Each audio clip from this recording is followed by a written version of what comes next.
Together, they cost as much as an entire suburban neighborhood.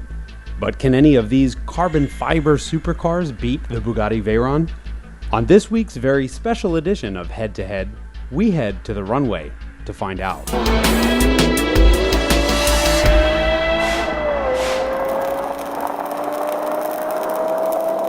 This is not your father's episode of Head to Head. Why?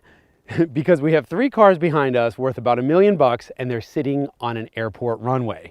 The problem is we just couldn't pick which two of those cars we like better. You get $1 million worth of supercar, you get a runway, and you have no security to kick you out. I think what you need to do is line them up, race them, and see which one's actually fastest. So I think we'll race the V8 car against the V10 car. The winner of that race gets to race the V12. Sound good?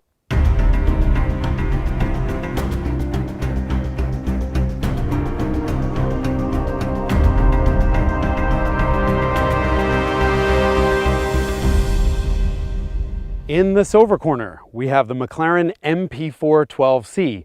Weird name, wickedly fast car. 3.8 liter V8 with 2 turbos strapped on the back. In the yellow corner, Lexus LFA. It's a 4.8 liter V10 with no turbos, so it makes 50 horsepower less, but it's still a really fast car. They're both rear-wheel drive, but the McLaren is mid-engine, so it's got more weight on the back, which means faster getaway. Which one's faster through a quarter? Let's find out.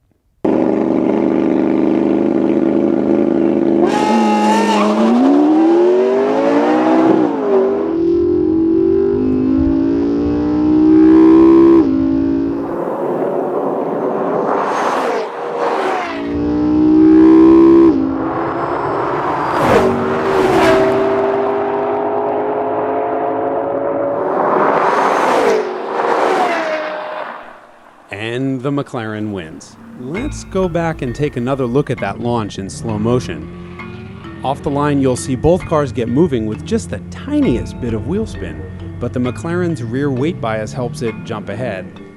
And that's exactly where it stays for the rest of the race. The Lexus V10 screaming like a Formula One car, but screaming's not enough, and the McLaren gets to the quarter-mile marker 0.8 of a second sooner and nearly 6 miles an hour faster.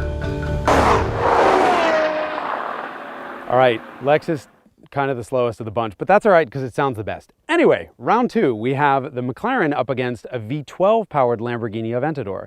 This is a 6.5 liter V12 that makes 101 horsepower more than the McLaren does. More importantly, the Lambo has all-wheel drive, which means it goes pew, right off the line. Whether that's enough to keep it ahead over the quarter mile, let's find out.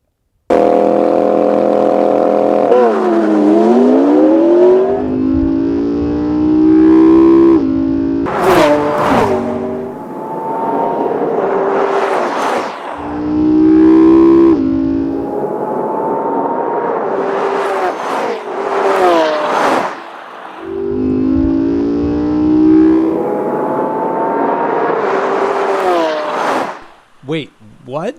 Over so soon? All right, let's watch it again in slow-mo. The McLaren gets a jump off the line because, well, I was driving and I cheat, but cheating is no match for four-wheel drive launch, and the Aventador's is the most violent in the entire business. Thanks to its single-clutch automated manual, the shifts are just as painful. If you ever want to make your passenger cry, you put them in a Lambo. Luckily, it's all over in just 10.6 seconds, with the Lambo coming through the quarter-mile mark at 133.9 miles an hour. But does that mean the Lamborghini Aventador is the fastest carbon fiber supercar in the world? No.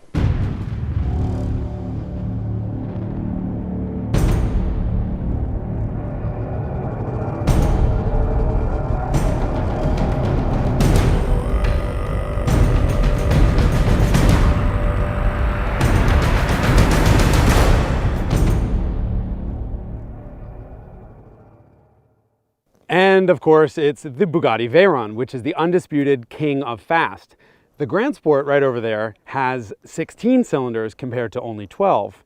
And it has 4 turbochargers breathing air into those 16 cylinders, making 1,001 horsepower or 987 North American horsepower or 6.8 trillion somebody else's horsepower. It doesn't matter. It's really fast. And so we figured we should probably line them up to find out if the Veyron is still faster than the Lamborghini, or if the Lamborghini is faster than its evil French twin sister.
Oh, come on, you didn't really think that the Veyron was going to lose a drag race to its younger sister. I mean, remember, these two cars come from the same family, from the Volkswagen Group.